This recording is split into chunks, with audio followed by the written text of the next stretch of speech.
Every page of this book opens a doorway to wonder, a new world where children become explorers, dreamers, and heroes in their own right.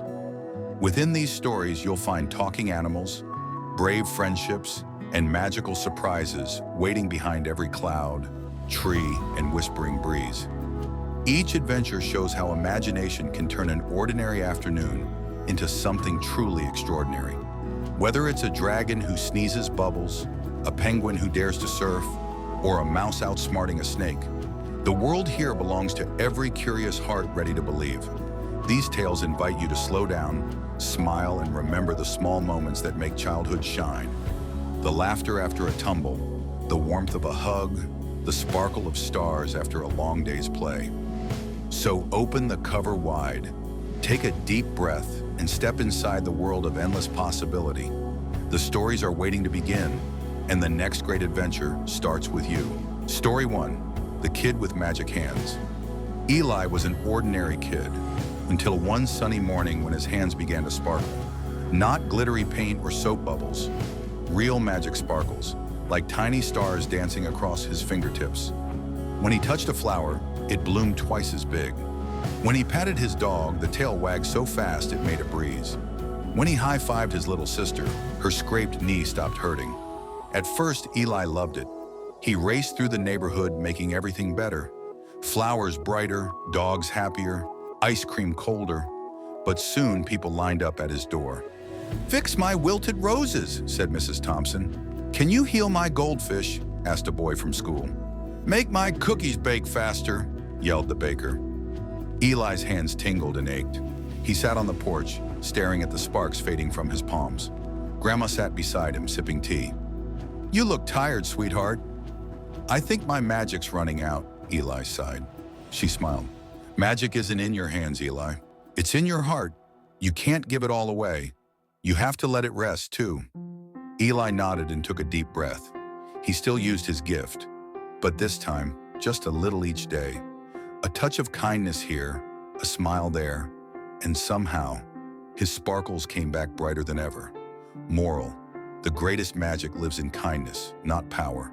Story 2, The Mouse and the Missing Mac and Cheese. Marty the mouse loved mac and cheese more than anything.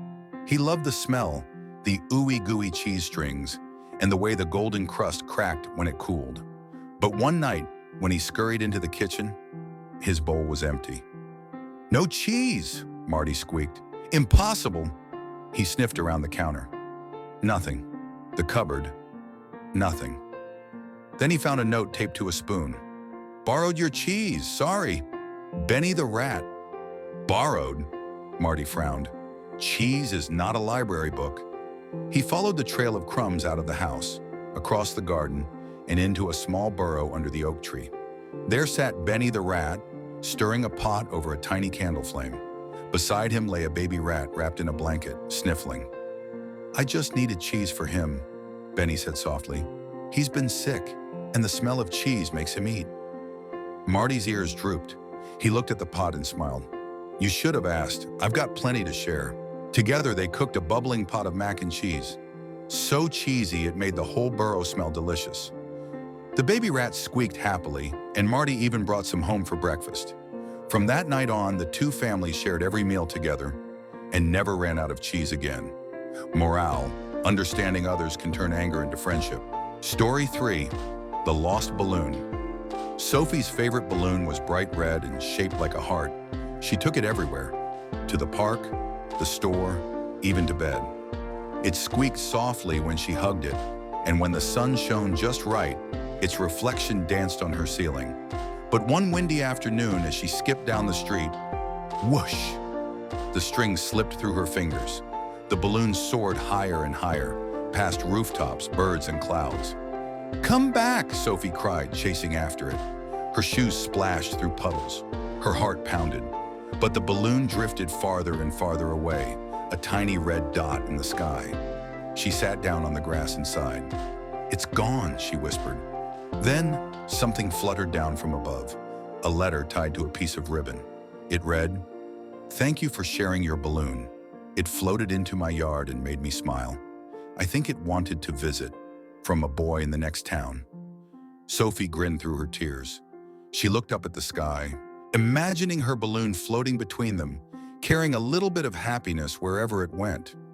Morale: letting go can lead to new beginnings, for you and someone else. Story 4. Tiny and Jumbo, the Elephant and the Ant. Tiny the ant was, well, tiny. Jumbo the elephant was enormous. They couldn't have been more different, but they were the best of friends. Every morning they met under the mango tree. Tiny would climb onto Jumbo's trunk, and together they'd stroll through the jungle, one taking small steps, the other shaking the earth with each giant footstep. Tiny helped Jumbo pick flowers with her delicate legs. Jumbo helped Tiny cross rivers with his big, gentle trunk. They were quite the team. But one afternoon, a storm rolled in. The wind howled, the trees bent low. Rain splashed like drums on Jumbo's back. Tiny's home, her anthill, began to flood. "Oh no," she squeaked. "All my friends are trapped." Jumbo didn't hesitate. He rushed through the mud and used his trunk to lift the ants to safety. But then, crack! A huge tree fell, pinning Jumbo's leg. He trumpeted in pain. "I can't move!" Tiny didn't panic. She called her ant friends, and together they chewed through the vines holding the tree in place. With a mighty heave, Jumbo was free. When the storm passed, Jumbo nuzzled his tiny friend. "Guess being small isn't so small after all," he said. Tiny grinned. "And being big doesn't mean you can't need help." Morale: true friendship bridges every size and difference. Story 5. The Lonely Ghost. At the edge of Maple Lane stood an old creaky house, and inside that house lived a lonely little ghost named Gus. Gus didn't like scaring people. He just wanted someone to talk to. But whenever he said boo, people screamed and ran away. "I didn't even say it loudly," he sighed one night. He tried whispering, "Boo," very softly. Still, no one stayed. He even wrote friendly messages in dust on the mirrors. "Hi, I'm Gus." But everyone just shrieked louder. Then came Halloween. The front door creaked open, and a little girl dressed as a ghost walked inside. "Hello," she called. "Is anyone here?" Gus peeked from behind a curtain. "Boo," she giggled. "Nice costume." "I'm not wearing one," Gus said shyly. "Oh," said the girl, smiling. "Then we can be ghost friends for real." They played all night, floating through walls, making the chandeliers twinkle, and telling stories in candlelight. When the sun rose, the girl waved goodbye. "I'll visit next Halloween," she promised. From that day on, Gus didn't feel invisible anymore. He wasn't a scary ghost, just a happy one. Moral: sometimes all a lonely soul needs is to be seen for who they are. Story 6. The dog who yodeled instead of barked Buster was a cheerful little dog, but he had a problem. He couldn't bark like other dogs. Whenever he tried, instead of woof, out came a loud, echoing, "Yo-delay-dee-hoo!" The cat stared. The mailman tripped. Even the goldfish stopped swimming for a second. Buster's ears drooped. "I just want to bark like everyone else," he sighed. He tried everything. Reading the big book of barks, drinking warm milk, even practicing in front of the mirror. But every time he opened his mouth, "You-de-lady-hoo!" One day during the town fair, disaster struck. The music machine broke. The mayor groaned. "We can't have a fair without music." Buster wagged his tail nervously.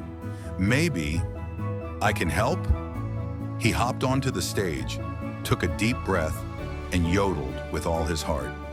"Yo-de-lady-hoo!" The sound was so beautiful that people stopped talking, then clapped, then cheered, then danced. From that day on, Buster became the fair's official singer. He didn't bark like other dogs. He sang better than any of them. Moral: what makes you different can also make you special. Story 7. The Time-Traveling Kid. Oliver loved collecting strange things: rocks, shells, buttons, and coins. But one day while digging in his backyard, he found something far more interesting: a shiny pocket watch that ticked without sound. It had curious symbols carved around the edges: stars, gears, and little suns. When Oliver clicked it open, a soft breeze blew through the yard, and everything began to spin. Whoosh! He landed in a jungle surrounded by dinosaurs. A friendly triceratops blinked down at him. "Lost, little one?" Oliver gulped but nodded. Yeah, I'm not from around here. The dinosaur chuckled. Hop on. They strolled past towering ferns, through a field of dragonflies the size of birds. Then the watch ticked again. Click! Suddenly, Oliver stood in a grand castle kitchen. A knight in shiny armor was baking pancakes. Quick! Hand me the syrup! The knight boomed. Oliver grinned and helped him flip golden pancakes high into the air. Click! This time, he landed in the middle of space. Stars glittered all around as he floated past glowing planets. The watch ticked one final time, and whoosh! He was home, covered in dino dust, syrup, and a sprinkle of stardust. He tucked the pocket watch into a box under his bed, whispering, "Best adventure ever." Morale: adventure is timeless. All you need is curiosity and imagination. Story 8, The Bedtime Rebellion. Every night, Ava's parents said the same thing. Time for bed. But Ava was not tired. There's too much to do, she said. My toys are holding a concert. The moon wants to chat. And my socks are racing each other to the laundry, her parents smiled. 5 more minutes. But 5 turned into 10, then 20, and soon Ava had built a blanket fort shaped like a castle. She invited her stuffed animals in. Sir Bunny played the drums on a pillow. Princess Panda sang. The moon peeked through her window, whispering, "Don't you ever sleep?" Maybe later, Ava yawned, but her eyes grew heavy. As she snuggled under the blankets, she dreamed that her toys were marching across the stars, waving little flags. When she woke up the next morning, the moon had gone to bed, and her socks had somehow made it into the laundry basket all on their own. Ava rubbed her eyes and smiled. Maybe bedtime isn't the end of fun. It's the beginning of the dream part. Morale: sleep isn't the end of the fun. It's the start of a new adventure. Story 9, The New Kid in Town. When Noah moved to Sunnyvale, everything felt strange. The streets were louder, the sky seemed brighter, and everyone already had friends. At recess, Noah sat alone on the swings, kicking dust. He missed his old house, his old friends, even his old creaky floor. Then a girl with curly hair and grass-stained shoes walked over. "Hi," she said. "I'm Mia. Want to play soccer?" "I don't really know how," said Noah. "That's okay," Mia grinned. "You can be the goalie. The ball hardly ever comes that far." They played until the bell rang. Noah tripped once, missed twice, and accidentally kicked the ball into a bush, but he laughed harder than he had in weeks. At lunch, Mia saved him a seat. By the end of the day, they were planning what to build in art class tomorrow. When Noah got home, he looked around his new room and thought, maybe Sunnyvale isn't so strange after all. Moral: a little kindness can make any new place feel like home. Story 10, The Silly Day Parade. In the town of Willowbrook, once a year, everyone celebrated Silly Day. The one day when rules went out the window and laughter filled the air. On Silly Day, you could wear socks on your hands, talk like a pirate, and eat spaghetti for breakfast if you wanted. Tommy wore a spaghetti wig. Grandma zoomed down the street on her scooter. Backward, even the mayor juggled jelly donuts. Badly, one landed on his hat.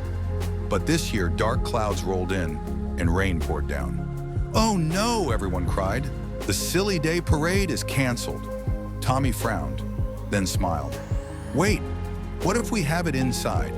So he and his friends grabbed pots for drums, pillowcases for flags, and marched through living rooms, kitchens, and hallways.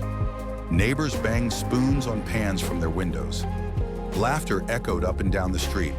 When the rain finally stopped, everyone ran outside, splashing through puddles and waving their soggy banners. And as a rainbow arched over Willowbrook, the mayor declared, "This is the silliest silly day ever." Moral: joy isn't where you are, it's what you make together. Story 11. The case of the missing pizza slice. Detective Lila was on the case. Someone had taken the last slice of pizza. She squinted at the table, one lonely crust crumb. The cheese trail led to the counter. The sauce stain pointed to the living room. She flipped open her detective notebook. Suspects: Mom, Dad, and Max the dog. Mom was reading. Dad was fixing a lamp. Max wagged his tail, a little too happily. said Lila, narrowing her eyes. We'll see. She followed more clues. A napkin on the floor, a bite mark shaped like her own teeth. Lila gasped. She checked her reflection in the window. She was holding the pizza box. Oh no, she said, giggling. I solved it. I'm the culprit. She laughed so hard she nearly dropped her notebook. Then she made a new rule for her detective club. Always check your mouth before starting an investigation. Moral: sometimes the mystery ends right under your nose and in your tummy. Story 12. The crayon that quit coloring. In a bright yellow crayon box, all the crayons love their jobs, except Blue. I'm tired of skies and oceans, he grumbled. Why can't I color something exciting? Red laughed. Everyone loves Blue. You're lucky. But Blue crossed his wrapper. I want to try something different. So one day, Blue refused to color at all. He hid behind the eraser while the others finished a picture of a sunny beach. The next morning, the artist reached into the box. Huh, she said. Where's Blue? She picked up green instead, but the ocean looked funny and the sky came out too yellow. She sighed and pulled Blue from his hiding spot. Maybe you'd like to color the shadows, she asked gently. Blue blinked. Shadows? He gave it a try, coloring the corners, the ripples, the places where light met dark. It looked amazing. The picture suddenly felt alive. Red whistled. You make everything cooler, literally. Blue smiled proudly. Guess I just needed a new point of view. Moral: you don't have to stop doing what you love. Just find a new way to shine. Story 13. The Bear with a Candy Bellyache. Benny the bear had one big problem. He loved candy way too much. He ate gummy worms for breakfast, chocolate-covered nuts for lunch, and lollipops for dinner. At first, he was the happiest bear in the forest. He danced while unwrapping candy bars and sang, "Sugar, sugar, sweet delight. I'll eat candy day and night." But one morning, Benny woke up groaning. Ooh, my tummy, he moaned, clutching his round belly. It gurgled and grumbled like a thundercloud. He waddled to the forest doctor, Dr. Owl, who peered over her glasses. My dear Benny, she said, you've eaten too much sweet and not enough smart. Benny blinked. Too much smart? Dr. Owl chuckled. Fruits and honey are smart sweets. Your belly needs balance. So Benny tried. He swapped fudge for berries, taffy for apples, and drank water instead of bubble soda. At first, he missed the candy's sparkle, but soon he felt stronger, happier, and full of energy. He even shared his favorite gummy worms with the younger cubs. And sometimes, just sometimes, he still had a piece of chocolate. But now he said with a grin, one treat, not a feast. Moral: too much of a good thing can make you feel bad. Balance keeps life sweet. Story 14, Sleepy Cat's Nap Adventures. Mittens the cat could fall asleep anywhere, on the couch, on the windowsill, in a laundry basket, once, even inside a shoe. But every nap took her somewhere new. When she dozed in the garden, she dreamed she was the queen of the jungle, roaring on a throne made of daisies. When she napped on the porch, she dreamed she was sailing across the sky on a pirate ship made of pillows. When she curled up in the laundry, she soared through the clouds on a flying towel balloon, her whiskers twitching in the wind. One afternoon, her little owner whispered, Mittens, what do you dream about? Mittens stretched and purred. I go everywhere I can imagine, without leaving home. Then she yawned and curled up again, already halfway to another adventure. Morale: a little rest can take you on the biggest adventures. Story 15. Where's my mama? In a sunny meadow, a baby calf named Clover woke up from her nap. But her mama was gone. Mama? Clover called, her little voice trembling.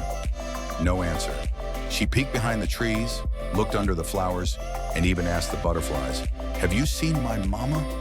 The butterflies fluttered their wings and said, try the pond. At the pond, the frogs croaked, try the barn. At the barn, the hens clucked, try the hill. Clover climbed the hill, her hooves slipping on the soft grass. When she reached the top, she called again, Mama! Her voice echoed through the meadow.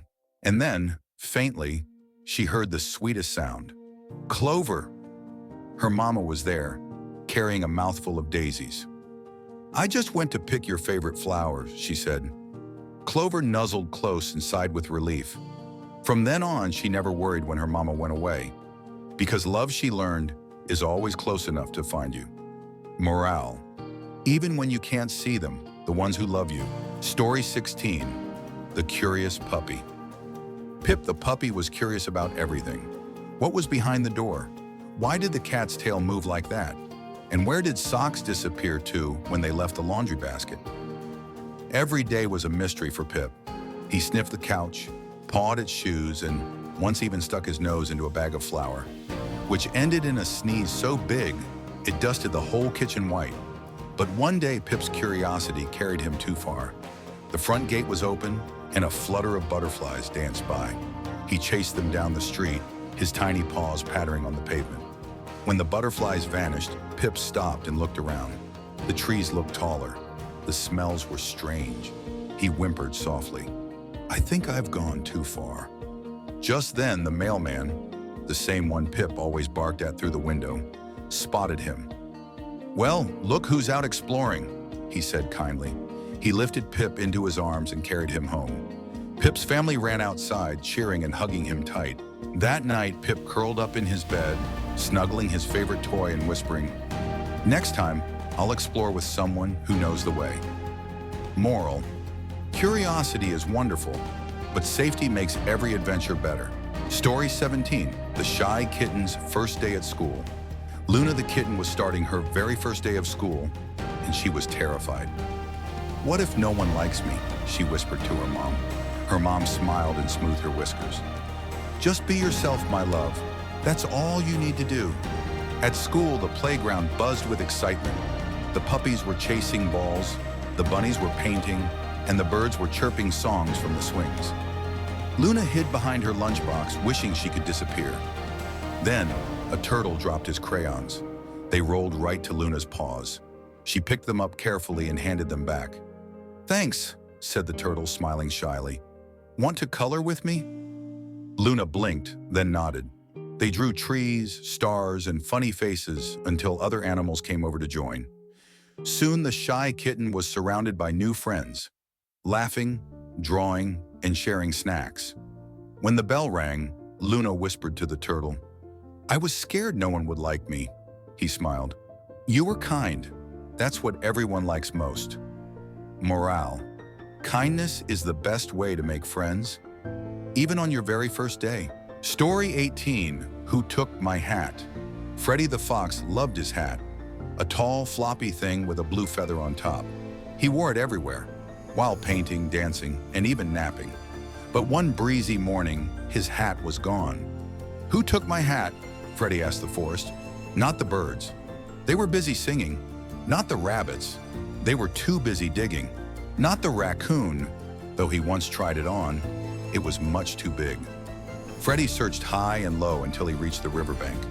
There, sitting on a lily pad, was a tiny frog, wearing his hat like a cozy tent. "Oh," said the frog, startled. "It blew here in the wind. I was just keeping it safe from the rain." Freddie smiled. "Then it seems it found the right friend." He placed the frog gently inside the hat and gave him a ride home. From that day on, the two shared it. One day for Freddie, one day for Frog. Morale: when you share what you love, you make room for even more joy.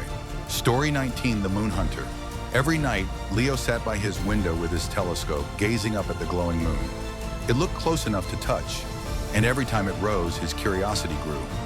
"Mom," he asked one evening, "what's the moon really made of?" "Some say rock and dust," she said with a smile. "But what do you think, Leo?" Leo wasn't sure, but he was determined to find out. He spent the next day building a rocket ship out of cardboard boxes, silver foil, and soda bottle boosters. His loyal dog Luna wagged her tail and barked approval. "We're going to the moon, girl," he announced. When night came, Leo put on his astronaut helmet, really his bike helmet wrapped in tin foil, and climbed inside his ship. He counted down 3, 2, 1, blast off, and closed his eyes tight. In his imagination, the rocket soared past clouds and stars until the whole world below looked like a marble. He landed with a soft thump on the silvery surface. The moon sparkled like crushed glass under his feet. He scooped up a handful. It shimmered, not like rock or cheese, but like dreams. Every time he blinked, the dust shifted into pictures. A girl painting a rainbow, a boy flying a kite, a baby laughing. "The moon is made of everyone's dreams," Leo whispered. "That's why it shines." When he woke the next morning, his cardboard rocket was still beside the window, and moonlight still danced across his walls. From that day on, Leo never stopped chasing his dreams, because he knew that every time someone dreamed big, the moon would glow a little brighter. Story 20. The Girl Who Danced with Wheels. Maya loved music more than anything. She could feel it in her fingertips and in her heart. Thump, thump, thump, like a secret rhythm that belonged just to her. But sometimes, when she watched the other kids at school leap and spin in dance class, she felt a little sad. Maya used a bright blue wheelchair to move, and though it rolled smoothly, it couldn't twirl like legs could. One afternoon, her teacher, Miss Rivera, turned off the lights and said, "Today we're going to dance with our hearts. No rules. Just feel the music." Maya hesitated. "But I can't dance like them." Miss Rivera smiled. "You can dance like you." The music began. Soft drums, flowing violins, and something magical happened. Maya moved her wheels to the beat, turning in circles, tracing patterns on the floor. Her hands waved in the air, her laughter blending with the music. Soon the other children joined her, dancing beside her in their own way. "Wow, Maya, you're spinning faster than us," one boy shouted. "That's my turbo twirl," she giggled. When the song ended, everyone clapped. Ms. Rivera knelt down beside Maya and said, "You didn't just dance, you showed us all how to feel." From that day on, Maya became the heart of every performance. Her wheels weren't something that held her back. They were her wings. She taught everyone that real dancing doesn't come from your legs. It comes from the courage to move your spirit. Story 21. The Bear in the Backyard. Tommy loved exploring. His backyard was small, but in his mind it was a wild forest filled with mysteries waiting to be solved. One morning, he noticed something new. Huge paw prints in the damp soil leading right to his sandbox. He ran inside shouting, "Mom, there's a monster in the backyard." Mom laughed. "A monster? Or maybe a visitor?" Tommy grabbed his detective kit, a magnifying glass, a notebook, and a peanut butter sandwich. "If it's a visitor," he said, "I'm going to catch it." He spent the afternoon building a bear trap, a big cardboard box held up by a stick, with a sandwich underneath as bait. Then he hid behind a bush and waited. The sun dipped low, painting the sky orange and gold. Leaves rustled, a shape moved near the sandbox. Big, furry, and slow. Tommy's eyes went wide. It was a bear. The creature sniffed the sandwich, and Tommy's heart raced. But when the bear looked at him, its eyes weren't scary. They were curious. Hi there," Tommy said, trembling. "You're not gonna eat me, right?" The bear gave a soft huff and sat down, looking more sleepy than scary. Tommy slid out from behind the bush, took the other half of his sandwich, and held it out. The bear sniffed, then gently licked the peanut butter from his hand. From that day on, the bear came to visit at sunset. Tommy named him Muddy because of his big muddy paws. They'd sit together, watching fireflies glow and stars appear. The trap became their picnic spot, a place where fear turned into friendship. Tommy learned that sometimes the things we try to trap or control are really just waiting for us to understand them.